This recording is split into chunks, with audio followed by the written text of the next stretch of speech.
lot of butter. But you have people doing this for you, you're doing it for somebody else. At the end of a year, how much butter do you think you would have thrown away? Okay, so hold on to that paper too. Okay, so just fingers width on the side.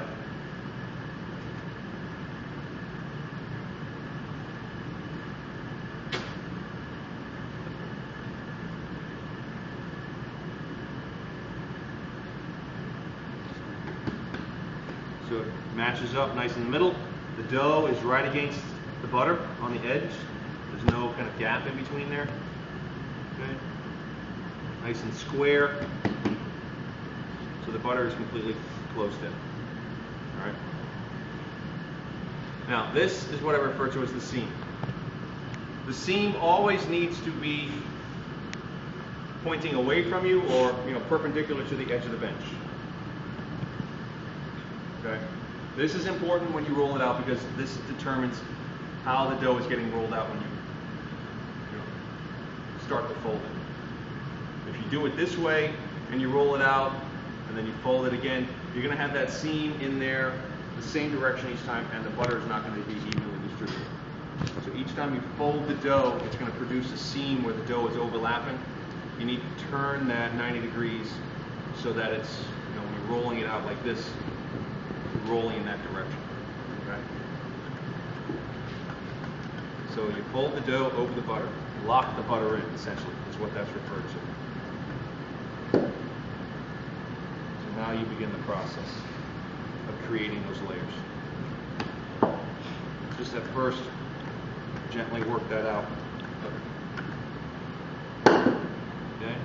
Keeping it square the entire time. Just like the pie dough, if it starts going into a different shape, change what you're doing, because you're the one that's doing it. Nothing to do with the dough.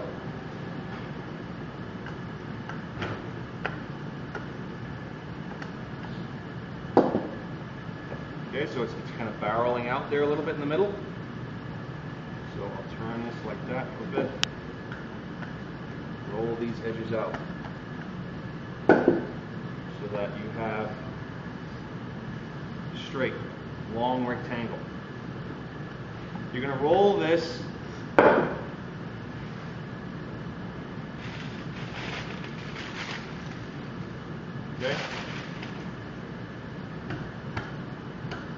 the width of a parchment,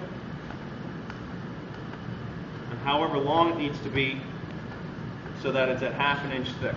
So we have plenty of rulers in that cage underneath where the rolling pins are.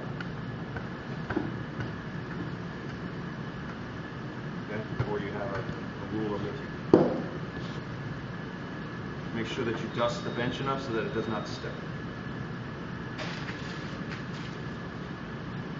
Okay, so just a little shy of that. So this is the seam. This is the first fold. Brush off any excess flour.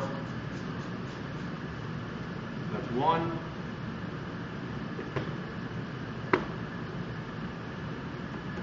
Two, three. 3 layers. 1, 2, 3. So this is what's called a 3-fold. Okay? This is what you're going to do. But just so you see, that book fold is where you would fold them into the middle, and then when you folded it over, you would have 1, 2, 3, 4. So it's kind of like a book. You're opening up a book. Okay? We're not going to do that. You are just going to do the 3-fold. So have it lined up. Again, just like when you did the butter, there's no gap in here. The dough kind of meets up, matches up nicely, neatly.